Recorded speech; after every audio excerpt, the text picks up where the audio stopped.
We're back. They didn't know we were anymore. Welcome back.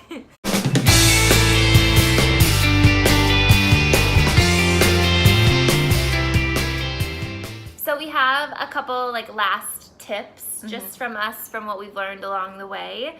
They are... The first thing is something I learned like in the middle of college somewhere. Somewhere.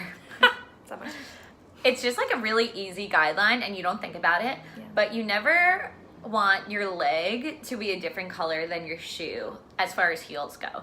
So you don't want to wear black tights like tucked into your tan Laducas, which like might seem like kind of basic knowledge, but you might not think about it.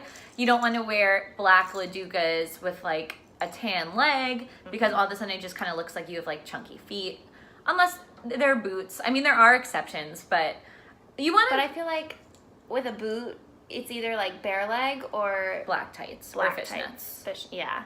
Like you wouldn't wear black fishnets with your like tan Laduca heels. You just want to try and keep the lines as streamlined as you can. It's just a nice, easy guideline. Try and keep that in mind. It keeps the lines looking long. Just doesn't make you all choppy. Yeah. Choppy. Don't chop it up. Okay, our second little just parting tidbit is to always have two options, because sometimes you go to something and you think that that's what it is, especially if it's a new show and you don't know. No one knows the choreography. You might know the choreographer, but they might be doing something completely different. I've had like some pretty bad, like the first Michael Jackson, everyone was dressed in their hip hop attire and it was like full contemporary ballet and it was no one looked right. Like I was wearing like lace shorts, a Calvin Klein sports bra and like hoop earrings, and it was like a beautiful like contemporary ballet combo. So just always have two options, whether it's a crop top and a Leo, a pants and a skirt. You never know, and I think you rather be comfortable than be like, I look and feel ridiculous. So awkward. Sometimes in these long days where you're doing more than one thing, you might be doing like full ballet one moment and then the next second you're like wearing your sneakers and doing a hip hop combo. So it's nice to just be able to throw on your joggers or your sneakers to feel better. Yeah. Our third thing is to do your research as far as the show so you can do your makeup accordingly.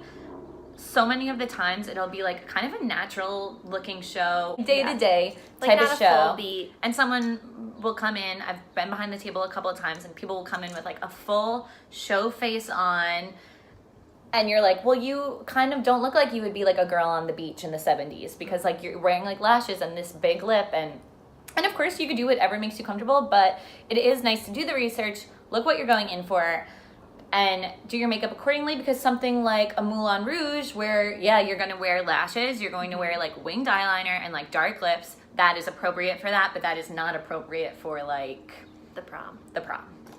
So just do your research and do your makeup accordingly. Yeah.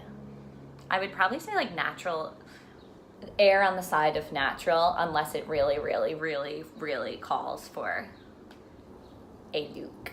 A beat. Because then they're getting an idea of you as a human, which like they're hiring humans that are going to be performing. They're not hiring the character. Which leads us to our next thing. Yes. Which is to dress as yourself in relation to the show and not dress in the costume of the show. Yeah. You don't have to wear black and white stripes to the Beetlejuice audition, and you do not have to wear like a cat collar and tail to the Cats audition. And people do. Yes. So just, it's you. Like, they're not like, oh man, I really hope someone comes in here looking like Beetlejuice. Like, they're just like, no, I want to see like what Emily's gonna do, like bring to the table as herself. And when you dress accordingly to the type of audition, it's almost like paying respect to like the audition you're going to, because you're like, this is what I am like presenting in relation to what this show is going to offer me. But you are not wearing the costume to the show. Like, you're not wearing like a big like hairspray wig to go in for hairspray. You're just like giving a wink to the show. Like a fresh face and like a cute kid. Yeah. That's it. So you're just always bringing you. And this whole thing is just about being comfortable, presenting the best version of yourself. So that you can do your best. That's really it. That's it. I think that's it, right? Yeah, I think so. Yeah. So those are our tips. our audition wear ideas for you all. I hope you enjoyed this. So if you have any questions, comment us below and we will get back to you. Also, if you want to see more tips, tricks from Katie Lombardo or follow her and her great journey on Beetlejuice on Broadway, follow her at KTLOMB. We'll write it here, right? Yeah, we will. That's what they do in the videos. I hope you figure out how to put it right here. Katie is the founder of her own styling business called Look Booked. She styles people for auditions and for headshot and photo sessions. So if you want more information on that, go to lookbooked.xo@gmail.com and I'll send you over the info and we can get it chatting. Yeah, Thanks, this so is really fun. fun. We'll see you next time.